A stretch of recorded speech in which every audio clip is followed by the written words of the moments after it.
Things that we just heard in this meeting was the primacy of a peaceful diplomatic solution. We are meeting at a crucial point in the implementation of Resolution 2231 and Security Council's consideration of Iran's nuclear issue. Obviously, the developments of the past 2 weeks have impacted the context of the whole issue and have a bearing on our discussions today. However, what has not changed are the fundamental principles and multilateral spirit behind the Joint Comprehensive Plan of Action and the Resolution 2231 adopted 10 years ago.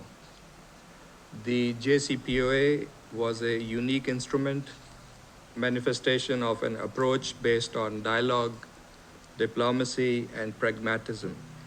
It was the outcome of painstaking and arduous, yet constructive negotiations. It charted a roadmap to comprehensively address the concerns of the parties concerned by clearly defining their relevant obligations and responsibilities. While proceeding very well, the agreement was regrettably disrupted, leaving many complications in its wake that impacted the full and faithful implementation of the JCPOA by various parties. Notwithstanding those challenges, the most widely held view was that dialogue, diplomacy, and constructive engagement was the only viable way forward. That view was still there and was indeed back in play with the negotiations between Iran and the United States facilitated by Oman, till it was violently disrupted by the unlawful and illegal military attacks on the IAEA safeguarded Iranian nuclear facilities. These military strikes also impeded the IAEA's crucial verification functions in Iran. Pakistan has expressed its clear position on these developments in this chamber and elsewhere over the past 2 weeks. Our leadership has also remained actively engaged with counterparts from many other countries during this period. Madam President, what we have witnessed should never have happened. Even now, it is our firm belief that these actions should not be allowed to further complicate the peaceful resolution of long-standing issues, as well as the full and effective implementation of Resolution 2231. We reaffirm our support for the resolution of the Iranian nuclear issue through peaceful means, diplomatic engagement, and sustained dialogue. Pakistan advocates the preservation and renewal of the JCPOA or its substitution by an equally sound agreement that is acceptable to all sides before it expires in October this year. The IAEA is the institution responsible for verifying compliance with the respective nuclear safeguards obligations of member states. It is mandated to do so in an objective, impartial, and credible manner, purely on technical grounds. The IAEA must be enabled to fulfill this statutory function. We believe that verification activities by the IAEA should continue unimpeded. The IAEA must continue its work in an impartial and apolitical manner to provide objective reporting and credible information regarding the issues under its purview. Madam President, with regards to recent developments in the region, I would like to emphasize the following points. First, condemnation of violation of the sovereignty and territorial integrity of member states, and the threat or use of force to settle disputes. Second, clear rejection of attacks on IAEA safeguarded nuclear facilities, which violate Security Council and IAEA resolutions as well as international humanitarian law. Third, we request the Secretary General to report on the implications of these developments on the implementation of Resolution 2231, particularly those arising from military strikes against nuclear facilities. And we also request the Director General IAEA to share his assessment from legal, technical, safety, security, and safeguards points of view. Fourth, we urge sustained cessation of hostilities and a permanent ceasefire to allow resumption of dialogue and verification activities by the IAEA. Fifth, there is an urgent need to renew diplomatic engagement to seriously and faithfully address the outstanding issues in a cooperative manner as per the rights, obligations, and responsibilities of the parties concerned. Madam President, we welcome the announcement of the ceasefire understanding between Iran and Israel, and we expect this to be fully respected.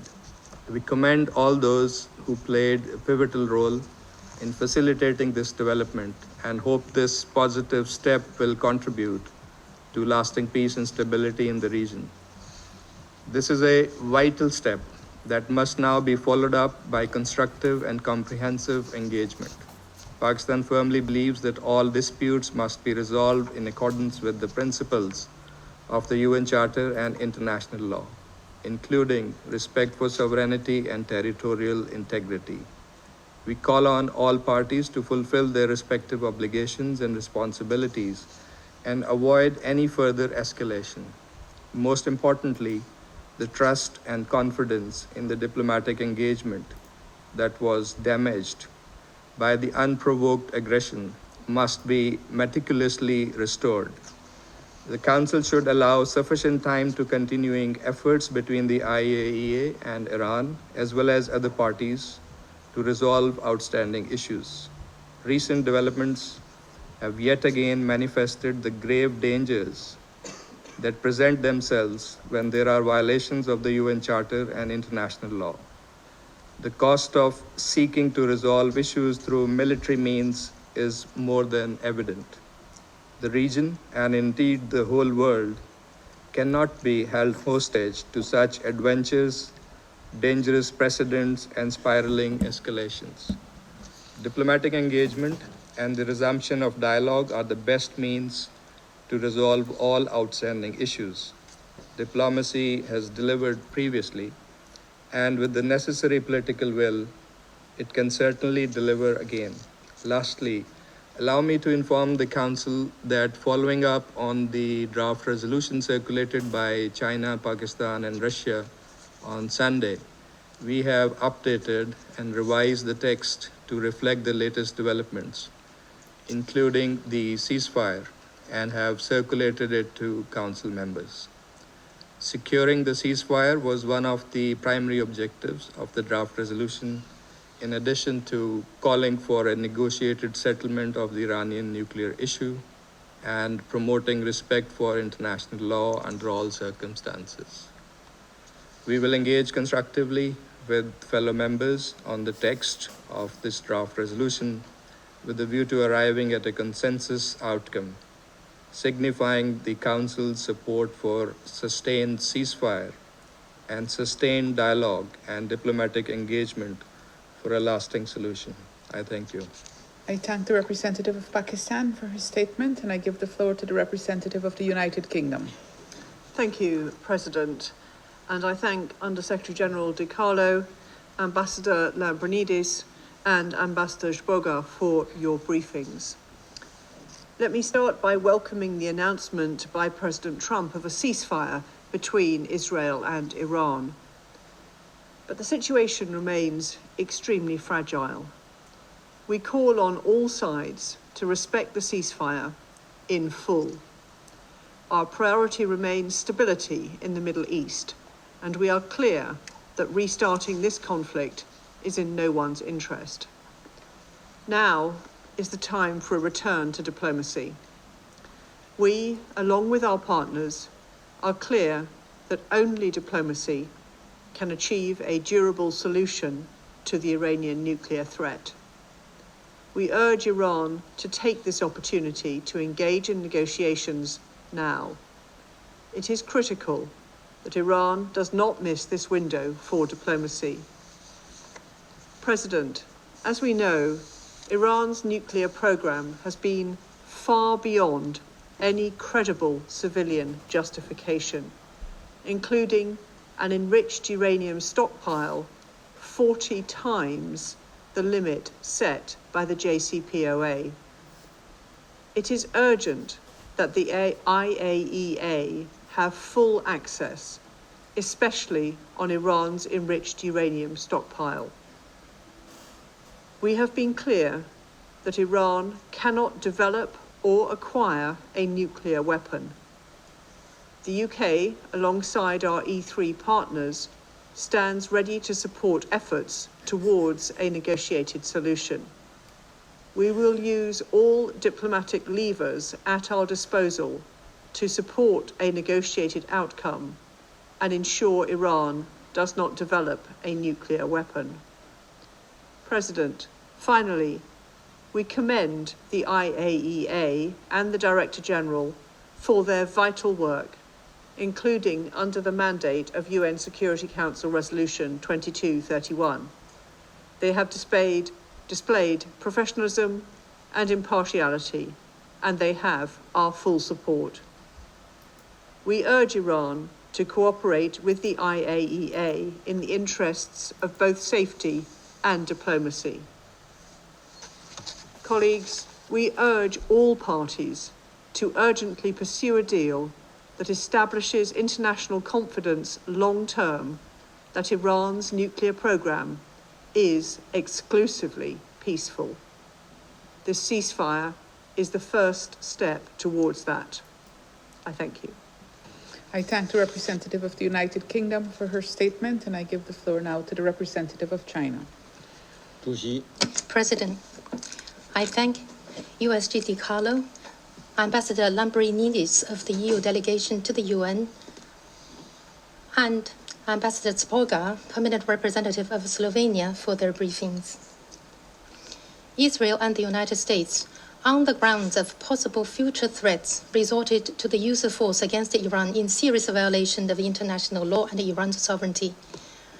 What's more, striking Iranian nuclear facilities that are placed under the IAEA safeguards sets a bad precedent, which threatens the international non-proliferation regime, which China once again unequivocally condemns. The aforementioned acts have also undermined diplomatic efforts to resolve the Iranian nuclear issue and created a high degree of uncertainty to the implementation of Security Council Resolution 2231. China is gravely concerned and deeply worried about this.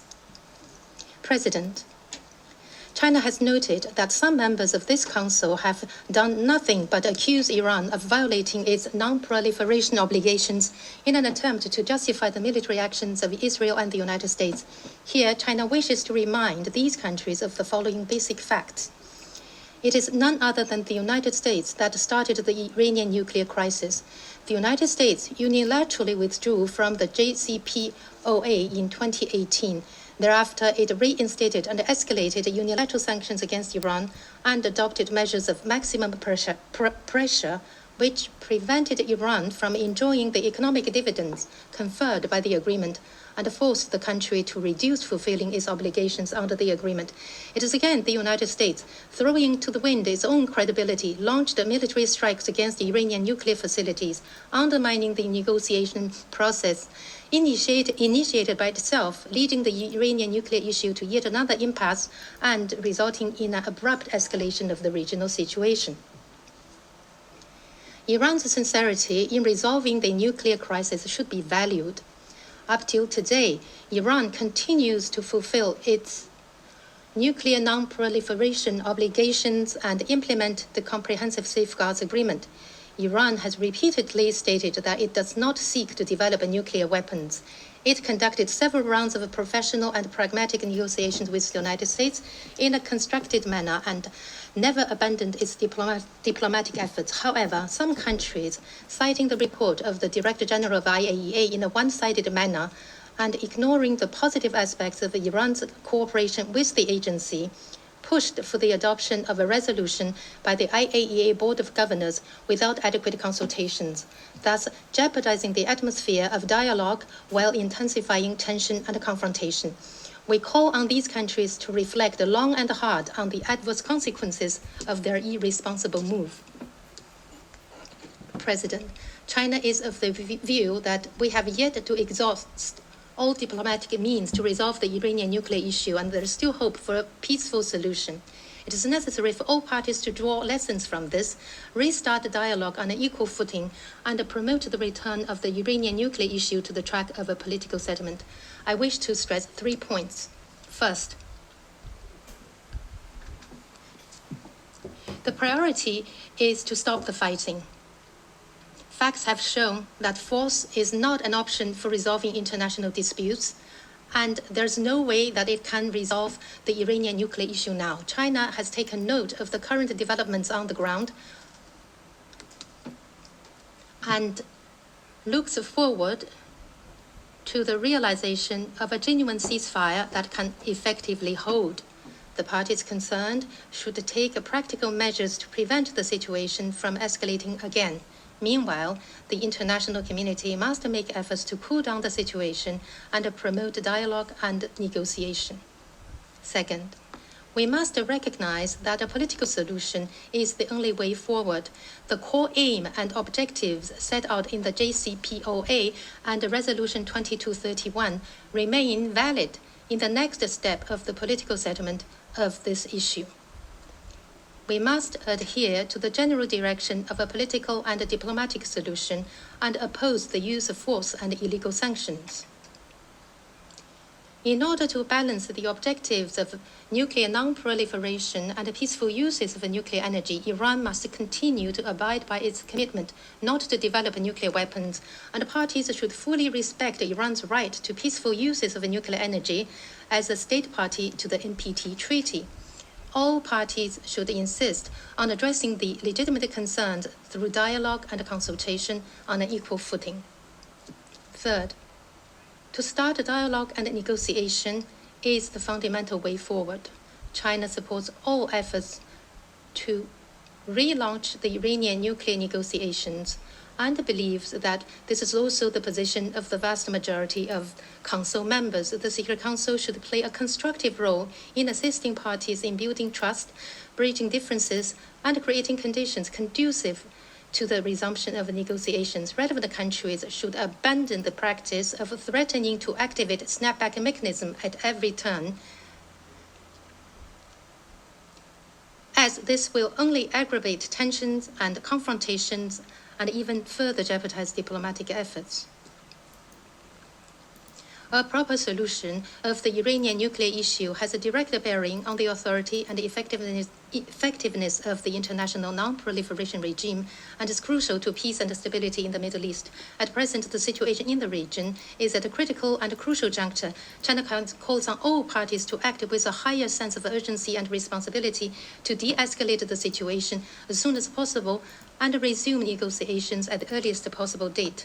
As a permanent member of the Security Council and a party to the JCPOA, China will continue to maintain an objective and impartial position, strengthen communication and coordination with all parties to build synergy, and uphold fairness and justice with a view to playing a constructive role in restoring peace in the Middle East and promoting a political solution to the Iranian nuclear issue. Thank you, President. I thank the representative of China for his statement. I shall now make a statement in my capacity as representative of Guyana. I thank the USG Rosemary DiCarlo for presenting the 19th report of the Secretary General on the implementation of Resolution 2231, and Ambassador Samuel Bogar for presenting the facilitator's report. I also thank Ambassador Lambrinidis for his briefing.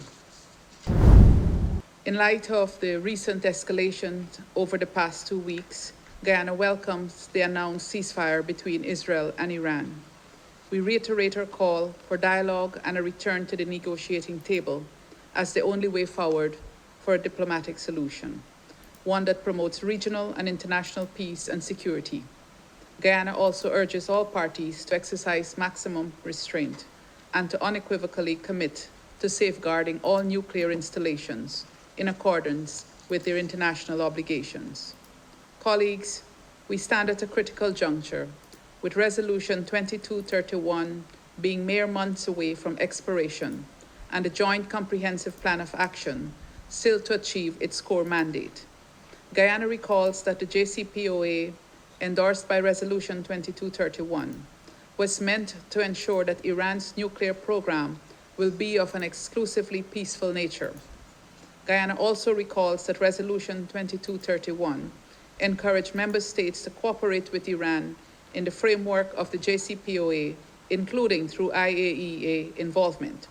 It also encourages cooperation in the field of peaceful uses of nuclear energy and engagement in mutually determined civil nuclear cooperation projects in accordance with Annex 3 of the JCPOA.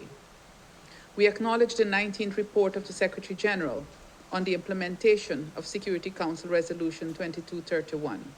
We concur with his assessment that a diplomatic solution that ensures the exclusively peaceful nature of the Iranian nuclear program and promotes economic and trade cooperation between the Islamic Republic of Iran and the international community is the only viable pathway to peace and prosperity. We took note of last month's IAEA report on Iran's implementation of its commitment under the JCPOA, submitted in accordance with paragraph 4 of Resolution 2231. Notwithstanding the current circumstances, in fact, because of it, we encourage continued cooperation between the IAEA and Iran, including in addressing outstanding safeguards issues and in assessing the safety and security risks of the nuclear facilities. We also support the vital efforts of the Secretary General and the Joint Commission's procurement channel in facilitating the implementation of Resolution 2231 and the plan. Colleagues, Guyana recalls that agreement on the JCPOA was reached through intensive multilateral negotiations. We must continue to work towards the full implementation of the plan. Guyana believes that this is vital to ensuring regional and international peace and security, and for building confidence and trust among the parties. We therefore urge all participants to return to the plan and to engage in dialogue and diplomacy as a matter of urgency. Mutually assured destruction can never be a good policy. We urge stronger commitment toward the Non-Proliferation Treaty and encourage states that have not yet done so to accede to the Treaty on the Prohibition of Nuclear Weapons. We underscore the need for decisive action by the international community in advancing the abolition of nuclear weapons. In conclusion, I reiterate Guyana's commitment to a world free of nuclear weapons and one where there is greater investment in peace. I thank you. I resume my function